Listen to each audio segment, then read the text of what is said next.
বলে তোমাকে না আমি বলেছিলাম দামি ফল, ভালো ফল, মিষ্টি ফল সামনে পেশ করতে, তুমি কেন এমন তিতা এবং খারাপ ফল পেশ করলে? মানে বললেন, দেখেন সর্দার, আমি অনেক দামি দামি ফল এবং সুন্দর ফল ভালো থেকে আমি তো পেশ করেছি। তখন সর্দার রাগ হয়ে বললেন, শোনো, উপরে তো অনেক সুন্দর, ভিতরে তো অনেক খারাপ। মানে তখন বললেন, ঠিক আছে, আমি তো উপরে দেখে দিয়েছি, ভিতরে তো খবর জানি না। সর্দার বললেন, কেন জানো না?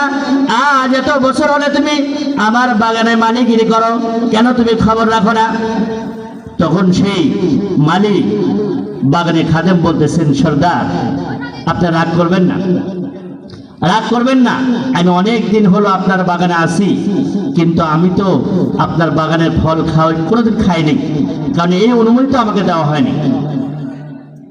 আপনার বাগানের শুধু পাহারাদার আমি, আপনার আজ পর্যন্ত আমি আপনার বাগানের কোনো ফল আমি খাই নাই, যার কারণে আমি জানিও না, কারণ আমাকে অনুমতি দেওয়া হয়নি। এই কথা শোনার পরে সর্দারের চোখ দিয়ে পানি বের হয়ে গেল। সর্দার অনেক বুজুর্গ এবং এই মালিও অনেক বুজুর্গ, সেটা জানতো, কিন্তু আজকে আরো বেশি আশ্চর্য হলেন। আজ এত বছর হলো সে আমার বাগানে আছে আর একটা ফল সে খেয়ে দেখেননি।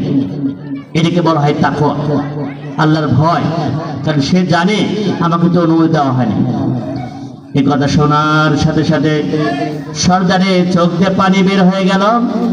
সর্দার মালিকে বুকের সাথে জড়া নিলেন আর বললেন, ওগো মালিক, আমি আগে থেকে জানতাম তুমি অনেক ভালো বুজুর্গ দরবেশ মানুষ, কিন্তু আজকে তোমার আমার অধ্যায়টা আমার হৃদয় কেড়ে নিয়েছে। আমার ঘরে যে আদরের দুলালি সুন্দর কন্যা, আমি তোমার সাথে বিয়ে দিতে চাই, যদি তুমি রাজি থাকো। এরপরে সর্দার তার আদরের দুলালি সুন্দর পরমা সুন্দরী মেয়েটাকে সেই মালির সাথে বিবাহ দিয়ে দিলেন।